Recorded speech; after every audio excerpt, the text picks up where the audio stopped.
Time for another book review. I've been on a Hell's Angels kick recently, and I just finished George Christie's book, Exile on Front Street. George Christie is one of the presidents, or was one of the presidents of the Hell's Angels. I don't remember exactly which club, but he was the one who had a little bit of a feud with Sonny Barger, who was the president of the largest wing of the Hells Angels. I think that was the Oakland Club. But George Christie's book went through his life and a lot of the things that he had. And a lot of his stuff was pretty similar to what Sonny Barger's was in the Sonny Barger biography that I read a couple of weeks ago. And if you guys would like, go back and check out that review. But we're on the Outlaws right now, and I'm probably going to do one more Hells Angels book, but I'm going to do it from a police informant's view instead of the... I got two former presidents of the Hells Angels clubs that I just read their books, so I might as well read the other side and get the police's takes on it. And then I do have Hunter S. Thompson, but I already read that one. I'm going to do a review on that after I finish the other Hells Angels. That's probably going to be the last Hells Angels book I do, because then I'm going to lead into the Hunter S. Thompson books.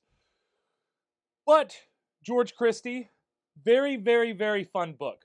That was a very, very fun book. And a lot of the same themes with the Hells Angels about living the way that you want to live, being free, being on the open road, doing whatever you want, whenever you want, however you want. Lots of different battles with the other competing clubs, and it always turns into things like this. You know, they always talk about how in certain areas you'll have a gang, and then you have gang warfare, and you have all these different gangs that want to fight each other because they're turf wars. Same thing with the motorcycle clubs. The motorcycle clubs, a lot of times they get along with each other. They have mutual respect, especially whenever they would see each other in jail. They would be rival biker gangs, but then in jail, they would kind of see each other and be like, I got your back, you got mine. I mean, you know, they have to trade off into the different races, but they still have that camaraderie of being an outlaw biker or a one percenter. I liked how personal George Christie got, because he was talking about how he had two sides of his personality, and I find myself with, I have that type of mentality myself, because I am very much an open, free spirit, but I also have the family man type feels within my soul. But I like the personal stories he had. He had a couple of different marriages. One of them didn't turn out too well, but he did have his son with her. And then later on, this wife ended up sticking around the club and ended up being a little more powerful than George would have expected or would have preferred. But he couldn't get rid of her because his wife, she liked the social aspects, so she would hang out with him at the clubs. And then when they broke up, she kept hanging around. And then she became one of the matriarchs of the Hells Angels in that club. And it had since George and his ex-wife were having a little bit of a beef, George Jr., his son, took the mother's side, and George Jr. was in the Hells Angels as well.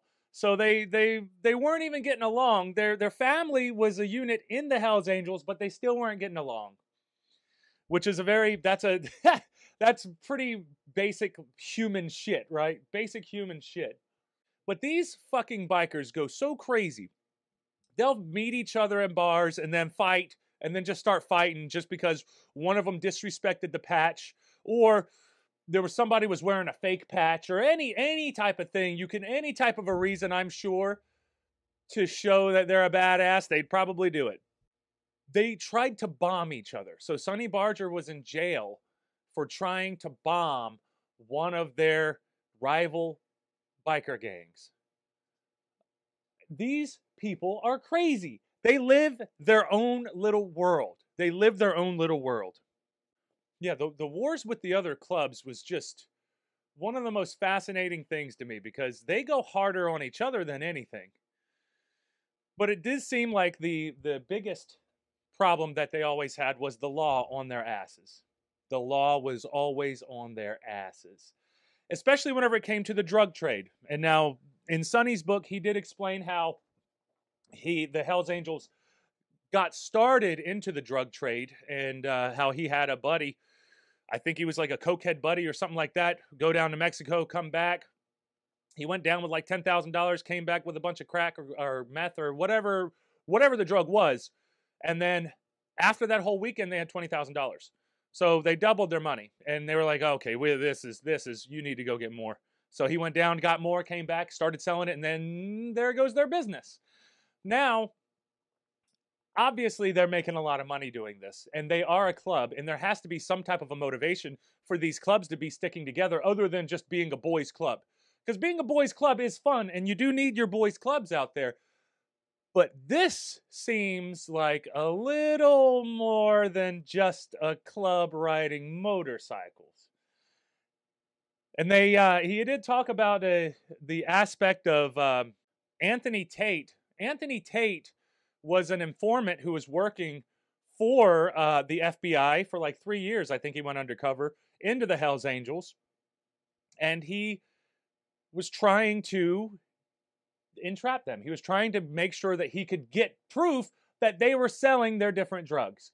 And when George Christie met him, he was being very pathetic, and he was begging, like, hey man, please, please, let me into the drug business. Let me into the drug business. And George Christie didn't even know Tony Tate at the time. So he was like, no, I'm not, no, I don't even know how to get into the drug business. I love it because they do have to do everything with a wink and a nod. So here, I found an interesting 60 Minutes interview with George Christie. We have a little bit of Tony Tate in here too. And Tony Tate was the police informant who acted like a little bitch to get the information that he needed. But he did get the information that he needed. So Angels, he says, remain the most powerful. Mr. Tate is a paid informant working for the FBI, and he earns his wages by giving the FBI information that they need and they want. George Christie is president of the Hells Angels Ventura, California chapter. I think that a lot of people are building careers from our lifestyle. Among them, according to Christie, is Anthony Tate from the federal. That would be, and that's the informant.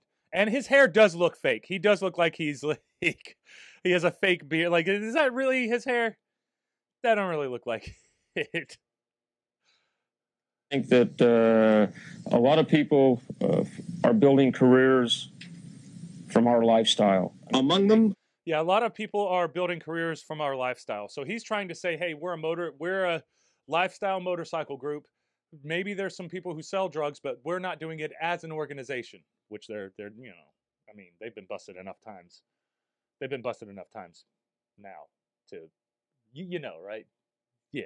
According to Christie, is Anthony Tate, whom the federal government paid some $100,000 during the 3 years he worked as an FBI informant. Tony Tate shows up in Ventura. He asked me to set him up in the drug business.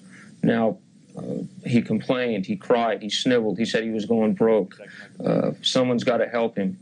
Now, not being in the drug business, I informed him, no, I cannot help you, sorry. What do you think he was trying to do, entrap you? Absolutely. When you have a case as good as we did, the only thing you can do is attack the individual's credibility. In each case, what I said was exactly the truth. That's why the club calls me Tony Truth. I murdered them with the truth. And juries have apparently found... Jeez, look at that. Look at that. Staring. Oh, boy. He's dead serial. Look at those eyes. Dead serial. What's in it for the federal government here in California, federal government, to persecute the Hells Angels? Why would they want to investigate you? I think they'd like to investigate us because we're certainly a visible target. I mean, you don't have to look far to find out who is in the club and who is not in the club. If their position is we're there are Greek letters aside. There are all kinds of men's clubs. They're not investigating Kiwanis. Well, we don't know that. Fact of the matter is, Cisco, from your chapter alone, 7 Hells Angels. 7 from Cisco's. And Cisco, this is a funny thing in the book. Cisco was not very good during this interview. He did not represent them very well. George Christie did a great job, but Have already been convicted of serious Cisco felonies. not so much. He probably shouldn't have been on television. Right? I'm not sure how many has. Ken Owen, Chico Manganiello, Werner Sohm, James Colucci, One moment, sir. Michael Vincent One O'Farrell, moment, sir. We still have the appeals going. but they've been convicted. So we have 7 out of... Doesn't look like George is a happy few with him hundred. either. Out of several hundred. That's not a good defense, man. 7 out of a few hundred. Come on, bro. Hells Angels, there are an estimated 800 members nationwide. There were more arrests and convictions than just 7. There were 40 arrests for meth, conspiracy to murder, explosives, and weapons. 30 convictions. Okay, well, I'm sorry. I was thinking of Northern California. I didn't know, I wasn't thinking of all the United States.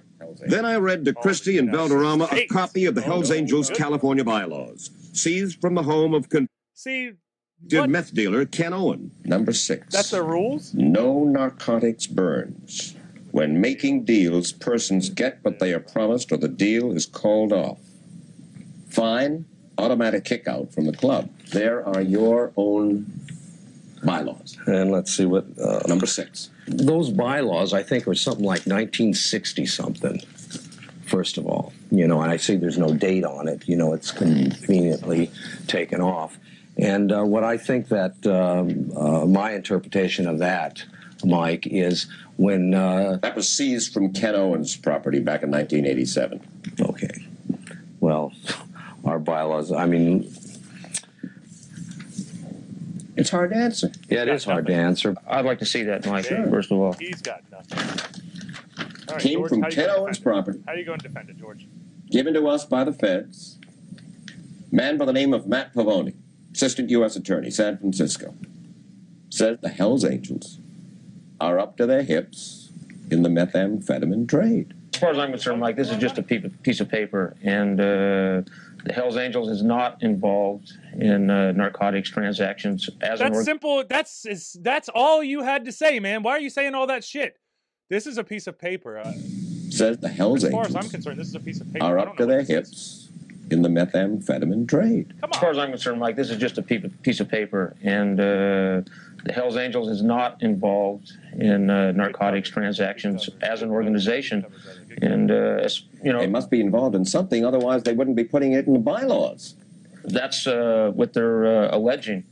That having not been in Mr. Owen's house when it was seized, I'm not sure where they got it. But it was a good book. Very entertaining, very fun. Very fun. Very, very fun.